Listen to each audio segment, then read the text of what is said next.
सभी भाइयों को जय हिंद। मैं उम्मीद करता हूँ आप लोग स्वस्थ होंगे, मस्त होंगे। आप लोग की पढ़ाई से चल रही होगी।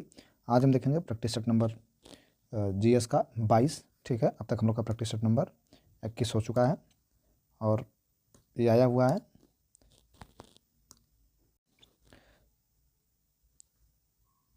21 नवंबर 2021 को आया हुआ है। शिफ्ट हमारी क्या है? फर्स्ट है। सेट कितना? सेट 22 है। सामान्य ज्ञान, मूल विधि, संविधान। ठीक, क्वेश्चन नंबर पहला देखते हैं हम। पहला हमारा क्वेश्चन क्या है? उत्तर प्रदेश राज्य पशु कौन सा है? उत्तर प्रदेश का जो हमारा राज्य पशु वो बारहसिंघा है। ठीक है, इसका विकल्प 4 सही हो जाएगा। उत्तर प्रदेश का राज्य पशु क्या है? बारहसिंघा। इसे दलदल का मृग भी कहा जाता है। बारहसिंघा जिसे दलदल का मृग भी कहा जाता है, उत्तर प्रदेश का राज्य पशु है। ठीक, अगला क्वेश्चन देखते हैं हम। क्वेश्चन नंबर 42, भारतीय रिजर्व बैंक की स्थापना किस वर्ष में की गई थी? क्वेश्चन वही क्वेश्चन जो बार बार रिपीट कर रहे हैं। इसकी स्थापना 1935 में भारतीय रिजर्व बैंक की गई। ठीक है, 1934 के अनुसार जो अधिनियम था भारतीय रिजर्व बैंक अधिनियम के अनुसार। ठीक, तो विकल्प इसका हमारा सही हो जाएगा 1935। विकल्प हमारा ये सही हो जाएगा कब? 1935 में भारतीय रिजर्व बैंक की स्थापना की गई। क्वेश्चन नंबर अगला हम देखते हैं।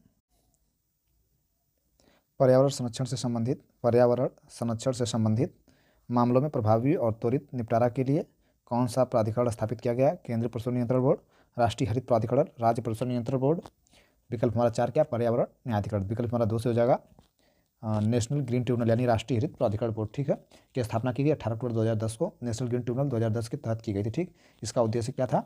पर्यावरण संरक्षण यानी वनों और अन्य प्राकृतिक संसाधनों के संरक्षण और पर्यावरण से संबंधित किसी भी कानूनी अधिकार के प्रवर्तन से संबंधित मामलों में प्रभावी और शीघ्र उपाय। क्वेश्चन नंबर अगला देखते हैं 44, निम्नलिखित में सोशल नेटवर्किंग कंपनियों में से कौन सा व्हाट्सएप का मालिक है? तो इसकी मालिक फेसबुक है। कब हो गया था मालिक इसका फेसबुक? व्हाट्सएप की स्थापना याहू के पूर्व कर्मचारी ब्रायन एक्टन और जॉन कॉम द्वारा 2009 में की गई थी। व्हाट्सएप को फेसबुक द्वारा फरवरी 2014 में लगभग 19.3 बिलियन अमेरिकी डॉलर में खरीद लिया गया था, अधिग्रहण कर लिया गया था। ठीक है, कब? 2014 में। अगला क्वेश्चन हम देखते हैं, इसका हो जाएगा फेसबुक। ठीक, निम्नलिखित सोशल नेटवर्किंग कंपनियों में कौन सा व्हाट्सएप का मालिक है? तो फेसबुक है। ठीक, अगला क्वेश्चन देखते हैं। प्राधिकृत अधिकारी किसी व्यक्ति के वाहन को जब्त कर सकता है। ठीक, प्राधिकृत अधिकारी किसी व्यक्ति के वाहन को जब्त कर सकता है यदि खाली स्थान 45 से कौन सा हमारा विकल्प हो जाएगा? देखते हैं कि व्यक्ति के पास वैध परमिट या पंजीकरण नहीं है, के पास वैध बीमा नहीं है, माल के अलावा अन्य लोगों को ले जाने के लिए वाहन का उपयोग करता है, ने गति की सीमा का उल्लंघन किया है। 45 का विकल्प हमारा ये सही हो जाएगा। मोटर अधिनियम की धारा 207 के अनुसार वाहन का पंजीकरण परमिट के प्रमाण पत्र के साथ बिना उपयोग किए जाने पर उन्हें रोकने की शक्ति प्रदान कोई पुलिस अधिकारी या भारत सरकार द्वारा अधिकृत व्यक्ति किसी वाहन को रोक सकता है। ठीक, विकल्प हमारा कौन से हो जाएगा? विकल्प 45 का फर्स्ट हो जाएगा। ठीक, क्वेश्चन नंबर 46 देखते हैं। 46 हमारा क्या है? भारत ने निम्नलिखित देशों में से किस समूह के साथ द्विपक्षीय व्यापार निवेश समझौते पर बातचीत किया था? अर्सेनिया, EU, JCC, मार्कोसुर।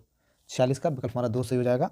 किससे? EU से। ठीक है, 8 जून 2007 को भारत और यूरोपीय संघ ने ब्रुसेल, बेल्जियम में एक व्यापक आधारित द्विपक्षीय व्यापार का निवेश में समझौता पर बातचीत शुरू किया था। ठीक, ये वार्ताएं 13 अक्टूबर 2006 को हेलसिंकी में आयोजित 7वें भारत यूरोप संघ शिखर सम्मेलन में राजनीतिक नेताओं के द्वारा प्रदान या प्रदाता के अनुसार, ताकि व्यापार और निवेश पर समझौता वार्ता के लिए दशा को आगे बढ़ाया जा सके। ठीक, विकल्प इसका 2 सही हो जाएगा, EU। ठीक, क्वेश्चन नंबर 47 देखते हैं।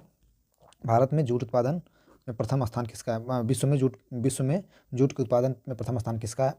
विश्व में जूट के उत्पादन में भारत का वाला स्थान क्या है? तो भारत जूट का सबसे बड़ा उत्पादक है दुनिया में, और भारत जूट का सबसे बड़ा उत्पादक है दुनिया में। दूसरा इसका स्थान है। ठीक है, विकल्प हमारा कौन? विश्व में जूट के उत्पादन में भारत का स्थान क्या है? तो भारत जूट का सबसे बड़ा उत्पादक है। विश्व में जूट उत्पादक के बारे में पूछा। ठीक, विकल्प इसका हो जाएगा पहला। ठीक है, अगर यहीं पर पूछ दे दुनिया में दूसरा सबसे बड़ा निर्यातक कौन है, तो भारत ही दुनिया में दूसरा सबसे बड़ा निर्यातक भी है। ठीक है, उत्पादक तो है ही है, लेकिन अगर निर्यातक की बात की जाए तो दूसरे स्थान पर। ठीक, क्वेश्चन नंबर इसका फर्स्ट हो जाएगा। विश्व में जूट उत्पादन में भारत का स्थान क्या है? पहला। क्वेश्चन 48 देखते हैं। निम्नलिखित में से किसी नील हरित शैवाल के भिन्न नाम रूप से जाना जाता है? तो विकल्प इसका साइनोबैक्टीरिया हो जाएगा। विकल्प इसका 3 से हो जाएगा। ठीक, एनोबेना भी नहीं होगा, स्पाइरुलम भी नहीं होगा, साइनोबैक्टीरिया होगा। साइनोबैक्टीरिया जिसे ग्रीन हरित शैवाल के भी नाम से जाते हैं, प्रकाश संश्लेषक जीवाणुओं के समूह को जो नाइट्रोजन को स्थिर करता है तथा पौधे की वृद्धि के लिए एक आवश्यक पोषक होता है। ठीक है, अगला क्वेश्चन देखते हैं। Question number 49 next. भारत के संविधान का कौन सा अनुच्छेद वित्त आयोग के अर्ध न्यायिक निकाय के रूप में प्रावधान करता है? तो अनुच्छेद 280 विकल्प 2, अनुच्छेद 284 विकल्प 3, अनुच्छेद 282 विकल्प 4, अनुच्छेद 278। तो 49 का विकल्प हमारा फर्स्ट सही हो जाएगा, अनुच्छेद 280। ठीक है, वित्त आयोग की स्थापना का प्रावधान भारत के संविधान का अनुच्छेद 280 में एक अर्धन्यायिक के रूप में किया गया। ठीक, अगला क्वेश्चन देखते हैं। मुख्य निर्वाचन आयुक्त को छोड़कर भारत निर्वाचन आयोग में कितने सदस्य हैं? मुख्य निर्वाचन आयुक्त को छोड़ करके भारत निर्वाचन आयोग में सदस्य कितने हैं? तो मुख्य आयुक्त निर्वाचन को छोड़ करके भारत में निर्वाचन सदस्य कितने होंगे? तो 2 होंगे, कुल टोटल 3 हो, एक जो है कि अध्यक्ष होते हैं, 2 जो है कि क्या पूछा, मुख्य निर्वाचन आयुक्त को छोड़ करके ना, हाँ तो 2 होंगे, मुख्य एक टोटल 3 हो जाएंगे। ठीक, वर्तमान में भारत के चुनाव आयोग में एक मुख्य चुनाव आयुक्त हो जाएंगे और 2 अन्य चुनाव आयुक्त होंगे। ठीक, अगला क्वेश्चन देखते हैं। अल्फा कण आवेशित होते हैं, अल्फा कण हमेशा धनात्मक होते हैं। ठीक, अल्फा कण क्या होते हैं? हमेशा धनात्मक होते हैं। ठीक, 51 का विकल्प हमारा 2 से हो जाएगा, धनात्मक होते हैं। अल्फा कण धनावेशित होते हैं, परमाणु के नाभिक जो प्रोटॉन और 2 न्यूट्रॉन से मिलकर बने होते हैं। क्वेश्चन अगला देखते हैं 52। 2007 में पुंछी आयोग के गठन के पीछे कार्यसूची की एजेंडा क्या थी? केंद्र सरकार संबंध था, बैंकिंग संबंध, कृषि संबंध, सूचना, चौथा क्या? सूचना प्रौद्योगिकी संबंध। विकल्प हमारा फर्स्ट हो जाएगा। 2007 में पुंछी आयोग के गठन में जो मुख्य कार्यसूची थी केंद्र और राज्य के संबंध के बीच में। ठीक है, पुंछी आयोग का गठन भारत सरकार के द्वारा 2007 में केंद्र राज्य संबंध के आयोग में किया गया था, जिसकी अध्यक्षता न्यायमूर्ति मदन मोहन पुंछी ने की थी, जो पूर्व में 18 जनवरी 1998 से 9 अक्टूबर 1998 को अपनी सेवानिवृत्ति तक भारत के मुख्य न्यायाधीश भी थे। ठीक है, इसमें भारत के ब्रिटिश विदेश मंत्री 1988 को अपनी सेवानिवृत्ति तक भारत के मुख्य न्यायाधीश रहे थे। पुंछी आयोग में मुख्य रूप से केंद्र और राज्य सरकार के बीच में इन्होंने काम किया था। ठीक है, अगला क्वेश्चन देखते हैं। 1909 के भारतीय परिषद अधिनियम के रूप में किसे जाना जाता है? तो 1909 का जो भारतीय परिषद अधिनियम था, जिसमें सांप्रदायिक निर्वाचन प्रणाली की चर्चा की गई थी। विकल्प इसका फर्स्ट हो, विकल्प इसका 4 से हो जाएगा। 1909 के भारतीय अधिनियम को माननीय मिंटो सुधार एक्ट भी कहा जाता है। विकल्प हमारा 4 से हो जाएगा। इसमें क्या था? इसमें जो सांप्रदायिक निर्वाचन प्रणाली थी उसके बारे में चर्चा की गई थी। देखते हैं, इसे भारत के ब्रिटिश विदेश मंत्री जॉन मार्ले और ब्रिटिश भारत के वायसराय लॉर्ड मिंटो के भी नाम से जाना जाता है। ठीक, अगला देखते हैं क्वेश्चन नंबर 54। सुएज नहर किन 2 जल निकायों को जोड़ती है? सुएज नहर किन 2 जल निकायों को जोड़ती है? ऑप्शन है काला सागर और भूमध्य सागर। विकल्प 2 भूमध्य सागर और लाल सागर। अगला हमारा क्या है? अरब सागर और हिंद महासागर। अगला क्या? चौथा विकल्प 4 अटलांटिक महासागर और प्रशांत महासागर। तो 54 का विकल्प हमारा 2 सही हो जाएगा, भूमध्य सागर और लाल सागर। ठीक है, सुएज नहर किन 2 जलमार्गों को जोड़ती है? भूमध्य सागर और लाल सागर। क्वेश्चन नंबर 55 देखते हैं। भारत मानव अधिकारों की सार्वभौमिक घोषणा 1948 में अनुच्छेद में की गई थी। मानव अधिकार की सार्वभौमिक घोषणा 30 अनुच्छेद में शामिल है। ठीक है, वे अनुच्छेद एक व्यक्ति के मौलिक अधिकारों के, उनके मौलिक स्वतंत्रता का विवरण देते हैं, उनके सार्वभौमिक चरित्र को अंतर्निहित अक्षम में सभी मनुष्य पर लागू होने की पुष्टि करते हैं। ठीक, तो इसका विकल्प हमारा 4 से हो जाएगा, कितना? 3। ठीक है, मानवाधिकार की सार्वभौमिक घोषणा 1948 में कितना अनुच्छेद में की गई थी? 30 में की गई थी। अगला क्वेश्चन देखते हैं। भारतीय संविधान का कौन सा अनुच्छेद यह घोषित करता है? भारतीय संविधान का कौन सा अनुच्छेद यह घोषित करता है कि जो कानून मौलिक अधिकारों से असंगत या उनके अल्पीकरण में होंगे वे अकृत्य व शून्य होंगे? विकल्प से कौन सा हो जाएगा? अनुच्छेद 226। ठीक, अनुच्छेद 331। तीसरा क्या? अनुच्छेद 32। अनुच्छेद चौथा क्या? अनुच्छेद 13। विकल्प 4 हो जाएगा, अनुच्छेद 13। ठीक है, भारतीय संविधान का भाग 3 के तहत अनुच्छेद 13 में मौलिक अधिकारों के साथ असंगत या उनका उल्लंघन करने वाले संबंधित कानून को जोड़ा गया है। ठीक, अगला क्वेश्चन देखते हैं। Question number 57। भारत के राज्यपालों के पारिश्रमिक और सेवा शर्तों के बारे में कानून बनाने का अधिकार किसके पास है? तो देखते हैं क्वेश्चन। केवल राज्य विधायिका के पास, भारत के प्रधानमंत्री के पास, संसद और राज्य विधायिका दोनों के पास। विकल्प 3। विकल्प 4 केवल भारतीय संसद। विकल्प 4 हो जाएगा, केवल भारतीय संसद के पास है क्या? राज्य के राज्यपालों के पारिश्रमिक और सेवा शर्तों के बारे में कानून बनाने का अधिकार। ठीक, अगला क्वेश्चन देखते हैं। के मामले में कहा गया कि संविधान के अनुच्छेद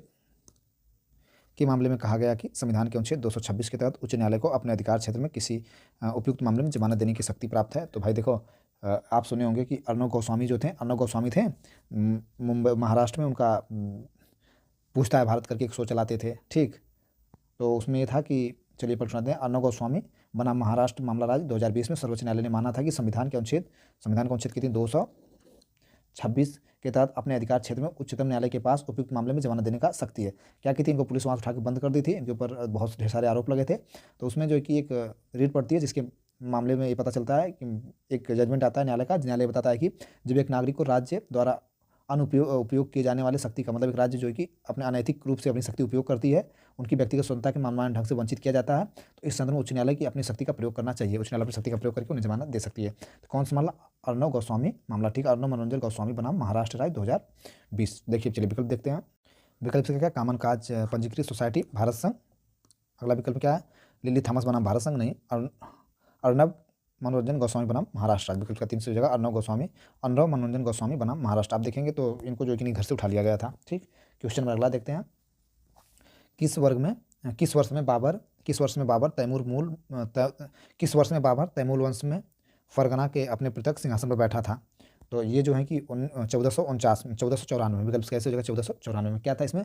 1494 फरगना वर्तमान में उज्बेकिस्तान में है, कि गद्दी पर बैठा वह केवल मुझसे मात्र 12 वर्ष का था जिसमें वो बैठा था। ठीक, 12 वर्ष था। उसकी राज्याभिषेक फरगना की राजधानी ताशकंद में हुई थी। ताशकंद में वही जब ताशकंद मामले पर समझौता के लिए अपने देश के प्रधानमंत्री जी लाल बहादुर शास्त्री गए थे, वहाँ पर उनकी मृत्यु भी हो गई थी कि घर वालों आरोप लगाए थे कि स्विफ्ट पॉइजन को दिया गया था। ठीक, और देखते हैं इसमें इसके मामले में और देखते हैं तैमूर वंश के बारे में। अपने पिता उमर शेख मिर्जा की मृत्यु के कारण उसे गद्दी पर बैठाया गया था 12 वर्ष की उम्र में। ठीक, और 1494 में। अगला क्वेश्चन देखते हैं, क्वेश्चन नंबर 60। भारतीय संविधान में 10 मौलिक कर्तव्यों के समावेश के समय भारत के प्रधानमंत्री कौन थे या कौन थी? इंदिरा गांधी थी, जवाहरलाल नेहरू थे, राजीव गांधी थे, मोरारजी देसाई थे। तो इंदिरा गांधी जी उस समय थी। ठीक, विकल्प इसका फर्स्ट हमारा सही हो जाएगा, इंदिरा गांधी। कैसे? इंदिरा गांधी की सरकार द्वारा नियुक्त सोर्सिंग समिति की सिफारिश पर 1976 में 42वें संवैधानिक संविधान द्वारा नागरिकों के मौलिक कर्तव्यों को संविधान में जोड़ा गया था। ठीक है, मौलिक कर्तव्यों को संविधान में जोड़ा गया था। मूल रूप से शामिल मौलिक कर्तव्य की संख्या 10 थी, जबकि 2002 में 86वें संशोधन द्वारा मौलिक कर्तव्यों की संख्या बढ़ाकर 11 कर दी गई। क्वेश्चन अगला देखते हैं, निम्नलिखित में से कौन सा रोग लीवर रोग से जुड़ा हुआ है? इन्फ्लुएंजा नहीं, सूखा रोग नहीं, रतौंधी ये भी नहीं। विकल्प 4 हो जाएगा हेपेटाइटिस बी, यकृत रोग बी। ठीक, क्वेश्चन 61 का विकल्प 4 हो जाएगा। क्वेश्चन अगला देखते हैं, जानबूझकर अपराध के लिए किसी व्यक्ति की मदद करने के कार्य को आप खालिस्तान कहा जाता है। तो जानबूझकर अपराध के लिए किसी व्यक्ति की मदद करने को क्या कहा जाता है? इसको कहा जाता है दुष्प्रेषण। ठीक है, देख लेते हैं, पढ़ लेते हैं। दुष्प्रेषण का अर्थ मूल रूप से किसी व्यक्ति को अपराध करने के लिए उकसाने, प्रोत्साहन करने या बढ़ावा देने की कार्रवाई है। इसका अर्थ यह हो सकता है कि अपराधी को अपराध करते समय उसकी सहायता करना। ठीक, भारतीय दंड संहिता 1860 के अध्याय 5 के अपराध के लिए उकसाने से संबंधित अपराधों से संबंधित है। ठीक, विकल्प इसका 4 से हो जाएगा क्या? दुष्प्रेषण। क्वेश्चन नंबर 63 देखते हैं, प्रधानमंत्री में से किसे भारत की संसदीय प्रणाली में सरकार की वास्तविक कार्यकारी और प्रमुख के रूप में माना जाता है? विकल्प ए भारत के प्रधानमंत्री, विकल्प 2 भारत के संसद को, विकल्प 3 विकल्प ए भारत के राष्ट्रपति को, विकल्प 2 भारतीय संसद को, विकल्प 3 भारत के प्रधानमंत्री को। तो भारत की संसदीय प्रणाली में सरकार के वास्तविक कार्यकारी प्रमुख के रूप में भारत के प्रधानमंत्री जानते हैं। विकल्प हमारा 3 से हो जाएगा। ठीक, अगला क्वेश्चन देखते हैं, क्वेश्चन नंबर 64। LIC प्रीमियम के भुगतान का दावा आयकर अधिनियम खाली स्थान के तहत कटौती के रूप में किया जाता है। धारा 80 के डी में, धारा 80 के DD में, धारा 80 के C में। विकल्प 4 धारा 80 के CC में। विकल्प इसका 3 से हो जाएगा, धारा 80 के C में। ठीक, अगला क्वेश्चन देखते हैं, क्वेश्चन नंबर 65। कोई पड़ोसी जो संबंधित सुरक्षा अधिकारों को घरेलू हिंसा के मामले में सद्भावपूर्वक सूचना देता है, उसका वित्तीय दायित्व होगा, आपराधिक दायित्व होगा, नागरिक दायित्व होगा, या क्या कोई दायित्व नहीं होगा। तो घरेलू हिंसा में महिलाओं का संरक्षण अधिनियम 2005 की धारा 4 के अनुसार कोई व्यक्ति जिसके पास यह विश्वास करने का कारण है कि घरेलू हिंसा का कार्य किया गया या किया जा रहा है या होने वाला है, इसके बारे में संबंधित सुरक्षा अधिकारी को जानकारी दे सकता है। जानकारी सद्भावपूर्वक देने के लिए किसी व्यक्ति द्वारा दीवानी या आपराधिक कोई दायित्व नहीं लिया जाएगा। ठीक, विकल्प 4 हो जाएगा कोई दायित्व। क्वेश्चन नंबर 66 देखते हैं, राष्ट्रीय सुरक्षा अधिनियम के तहत निषेध आदेश का अर्थ खाली स्थान के तहत आदेश है। तो राष्ट्रीय सुरक्षा अधिनियम 1980 की धारा 3 में केंद्र और राज्य सरकार के लिए किसी व्यक्ति की किसी भी तरह के प्रतिकूल कार्य करने रोकने के लिए हिरासत में लेने का अधिकार देता है।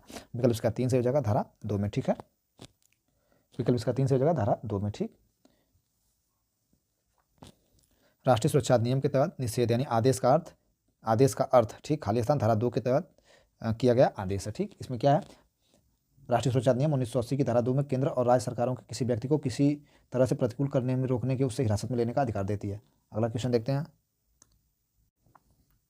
कंप्यूटर से HTML का पूर्ण रूप क्या है? Hypertext markup language, hardware markup language, hyperlink markup language, 4 high level markup language. 67 का विकल्प हमारा फर्स्ट हो जाएगा, hypertext markup language. Question number अगला देखते हैं, उत्तर प्रदेश में सबसे अधिक बोली जाने वाली भाषा हिंदी और निम्नलिखित में से कौन? तो हिंदी, विकल्प से उर्दू। ठीक है, सबसे अधिक बोले जाने वाली। भारतीय संविधान के अनुच्छेद 19 में कितने प्रकार की शुद्धता का प्रावधान किया गया? तो भारतीय संविधान के